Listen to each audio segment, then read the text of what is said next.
Hello everyone, that one Andrew here with a new type of video.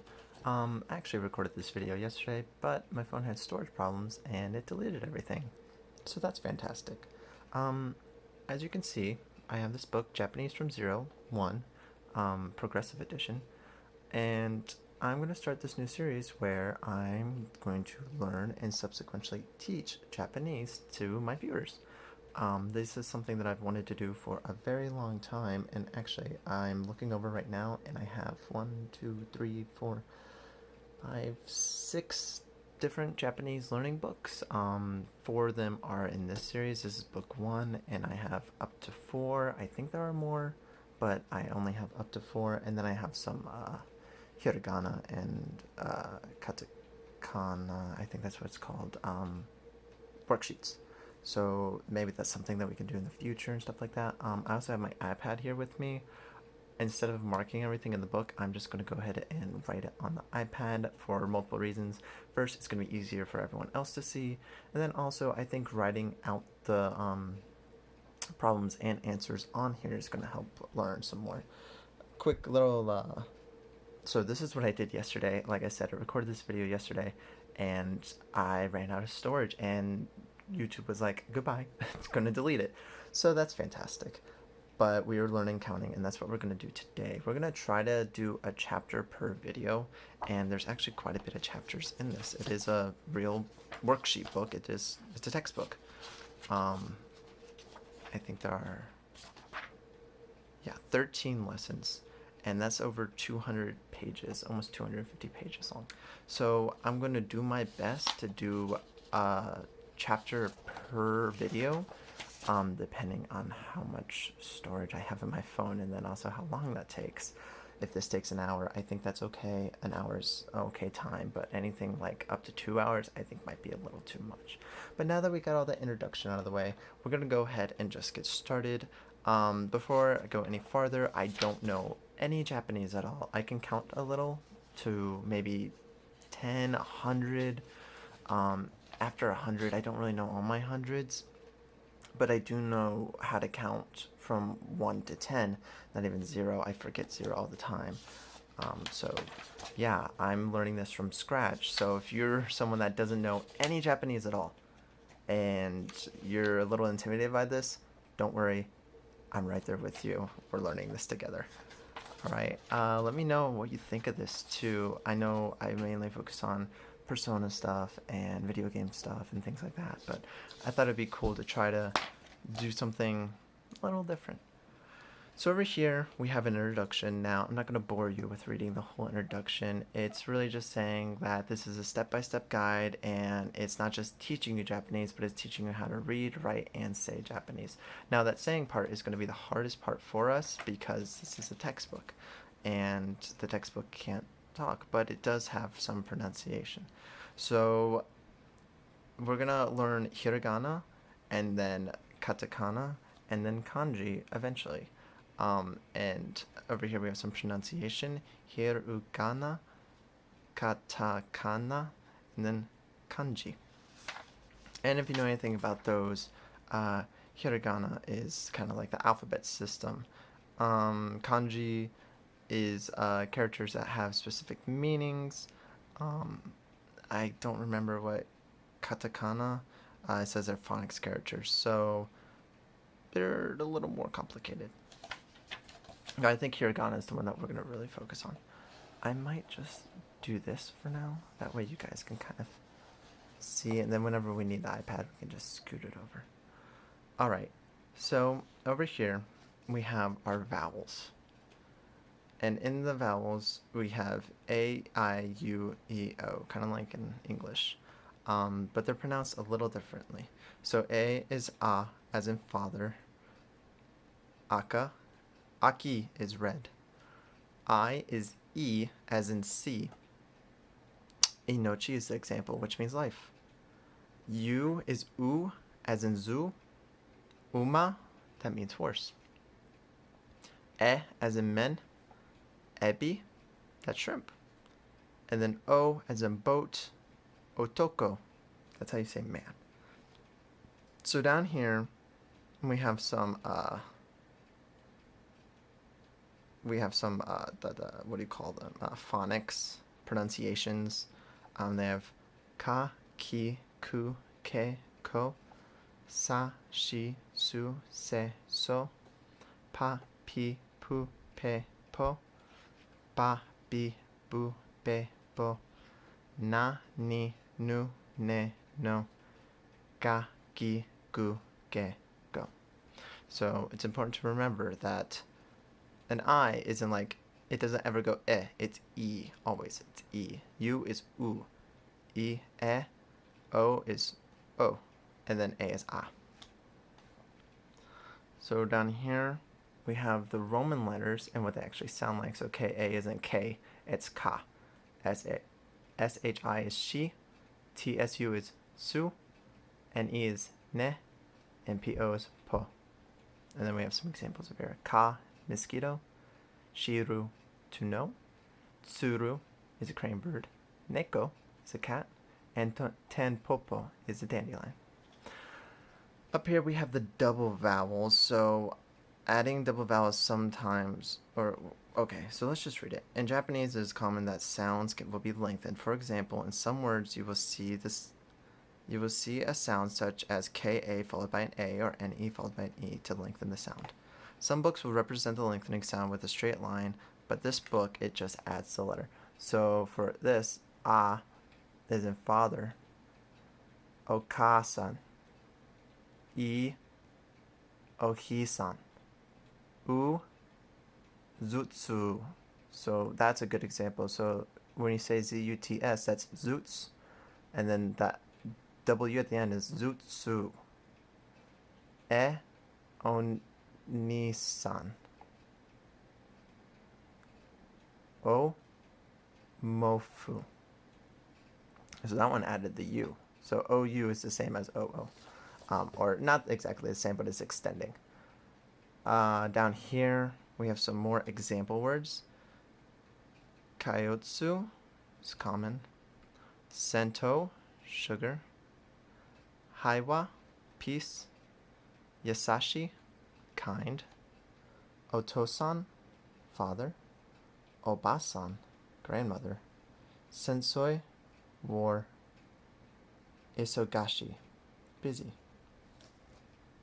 And down here, it shows how lengthening the letters actually changes the meaning. So here we have E is house, and no.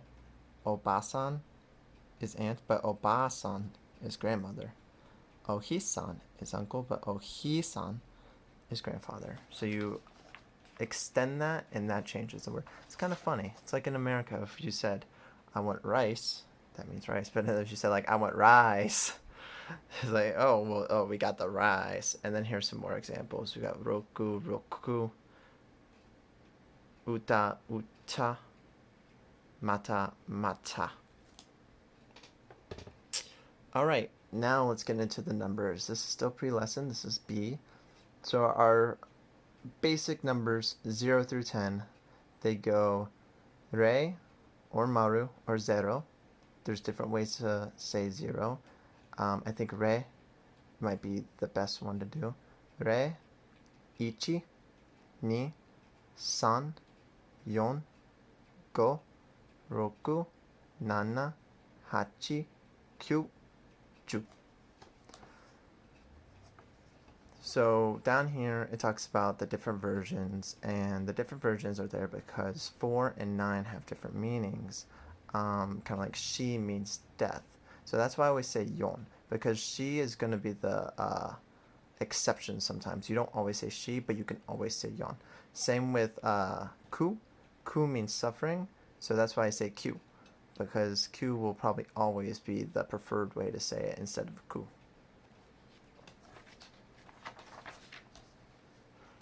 All right, we have our tens up here. So counting into the tens is pretty easy. Once you know the basics, you basically know every number in Japanese, aside from some exceptions that we'll get to in a second. But over here, so ju was 10. If you want 11, 11 is 10 and 1. So you would say juichi, which is just 10 and 1, makes 11. Ju2, Ju3, Ju4, Ju5, Ju6, Ju7, Ju8, Junana, Juhachi, Jukyu. And then to get to 20, you'd go Niju. Ni means 2. Ju means 10. You have 2 tens. That's 20. Over here, another reason why I say nana and q and yon is because when you're doing the tens, you never will say shiju or shichiju or kuju. You would always say yonju for 40, or you say nanaju for 70, or you say kyuju for 90. And then down here it just talks about combining, kind of like what I said. So 31 is sanju ichi, or ichi. Some people emphasize that e at the end, but you don't have to. I know it's common in Japan to say each. 52, go is 5, ju 10, ni 2. Go ju ni. 87, hachi ju nana. 87. Up here, counting by our 20s. And then we have our hundreds. We have hayaku, that is 100. Ni hayaku. San baiku, so there's an exception. For some reason, 300 is baiku. Don't know why, but it is. Yon haiku, go haiku, ropuiku, nanayaku, hapiaku, kyuaku. And then our thousands. Sen, or isen, is 1,000. Nisen, senzen, so there's that 3 again. For some reason 3 keeps changing. Yonsen, gosen, rokusen, nanasen, hasen, and then kyusen. That's the exception. It's not hachisen, it's hasen.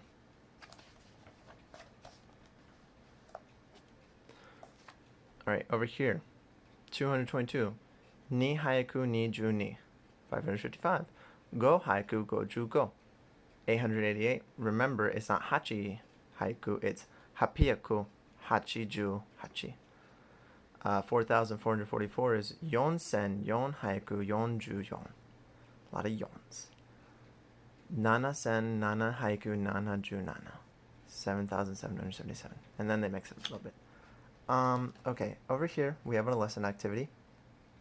We're definitely going to turn back to make sure we get this right, but we're going to see how many we can do without that. Let me go ahead and unlock my iPad real quick. And if you want to write along at home too, get a piece of paper out or something and do this with me, that can help you retain this information more. Or not. It's really whatever you want to do. If you're just enjoying watching, then by all means, go ahead. So 34, we know 3 is, well, I have the eraser on. There we go. 3 is san. And then we have that 10, ju. And then 4 is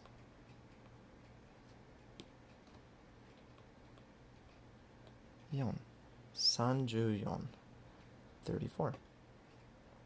29.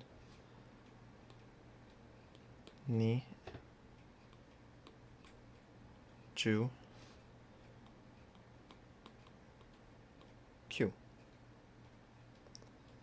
121. I need to go back because I don't remember 100. It's haiku.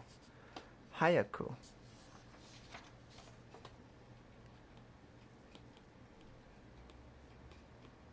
Hayaku ni ju. 120. 57. Go is 5. Ju is 10, so that's the 50. And then we say nana. Go ju nana. 57. 1,203. Again. I don't remember what 1,000 is, so we need to go back. Sen. Sen is 1,000. So we're at 1,000, so we'll say just sen. We don't say ichi sen, we just say sen. 200 sen ni hayaku. And 3, which is san. 99. So again, we'll do Q, Ju,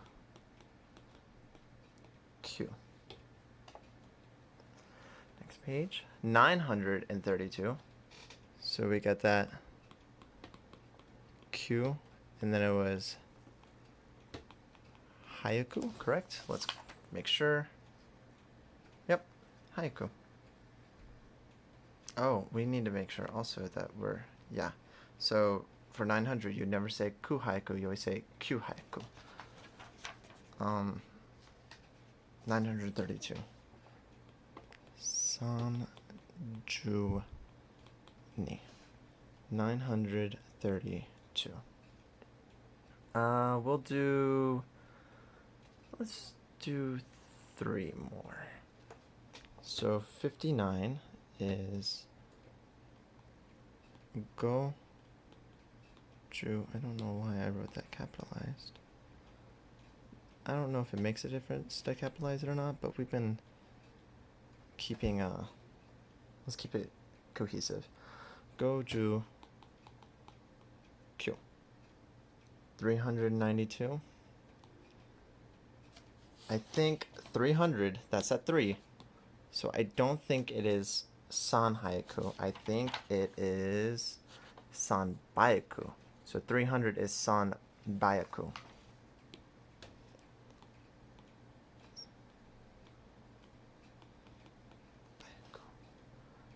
Um, 392. Q, ju, ni. And let's go ahead and do that 3,000 one as well, because I believe 3,000 was also an exception. Yes, over here. So san zen, not sen, it's zen. San sen is 3,000. San zen, 3,000, and then it's just 4. Ich, ni, son, yon, 4. 3,004. 700, nana haiku, I believe. Yep.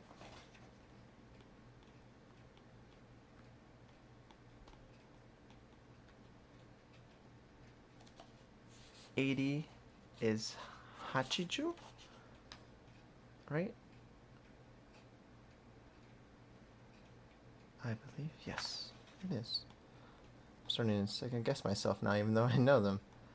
Just want to make sure I'm learning it right. And then, cool, 4,675. It could be sen, but we know some were weird. My guess is yonsen. We'll go ahead and check. It is not. No, it is. It is yonsen. So yeah. Yon, sen, 4,000. Roku. Haiku. Roku haiku. Nana, ju, go. Yeah, 4,675. And then we're already here. Might as well do the last one. 8,773. Go over here to the 8,000s. 8,000 was hasen. So that's one of those exception ones. Hasen, 8,000. Nana haiku. Nana ju. San. So there you go. Those are all those. And then at the bottom it says, right, phone number, cell number, license plate stuff. We're not going to do that just because don't need to give away our phone number. Okay, pre-lesson C. We'll go ahead and move the iPad back over. All right, If there's one thing you need to be good at, it's introducing yourself. You should practice this as often as you can. You only get one first impression, which is true. The good news is that let's try that again. The good news is that not being a Japanese speaker gives you an advantage. If you mess up your initial introduction, you'll most likely be forgiven. You're not Japanese and everyone will understand you're still learning. So this is about bowing. In the next conversation, you'll be able to practice a first meeting conversation. But what you cannot see is the text is the bow that each person does when saying Hajimameshite. Okay, bowing is as important to the Japanese as shaking hands to others. Talks more about bowing, 15th degree, hands are kept to the side, things like that. Alright, over here. Meeting someone for the first time. Let's look at the phrase that will come up when you first meet someone. Hajimemashite. This phrase is only used when first meeting someone. When pronouncing it, make sure the I in mishite is silent to sound familiar to mishite. So it's hajimemishite, maybe? So it's something to moshimasu, I am someone. Although there are other ways to say your name, this is an excellent way to introduce yourself. It's very polite and humble at the same time. It's equivalent to saying, I am called blank. Yoroshiku onigai shimasu. Best regards, I am looking forward to working with you. So down here, we have a first meeting conversation. This conversation between people meeting for the first time. Mr. Smith is American and Mr. Mori is Japanese. So Mr. Smith says, Hajimemashite. Hajimemashite? Suimasu to moshimasu. Hajimemashite. Mori to moshimasu. Yoroshiku onigai shimasu. And then Mr. Smith says, Yoroshiku onigai shimasu. So that this part, the Yoroshiku onigai shimasu means best regards. And then the Hajimemashite. Hajimemashite means nice to meet you. Whoa. Alright. Asking someone their age. So, nansai desu kai. Desu ka means how old are you? Nansai desu ka. And then you'd say blank sai desu. If needed, please review the numbers. So when saying the numbers, it looks like they're the same as before, but they add this sai at the end, and then some have exceptions. I don't know if I'll actually need to learn this. I feel like this is very situational, but if you're interested, here it is. You can pause the video, go ahead and read over all of them. There's quite a bit of exceptions, actually. But we're going to move on. How do I look? Nansai ni me masuka? Nansai desuka. Nansai desuka. Oh, so let's say I'm like, how old do I look? And then you look this many years old. Okay. So up here, this is conversation. How do I look? How old do I look? Mr. Smith says, Nansai desuka, which means how old are you? And then Mr. Hayashi says, Nansai ni mimasu ka. And then he says, how old do I look? And then he says, Hatachi ni mimasu. You look 20 years old. Alright, section C. Speaking naturally. As with any language, it is grammatically correct and culturally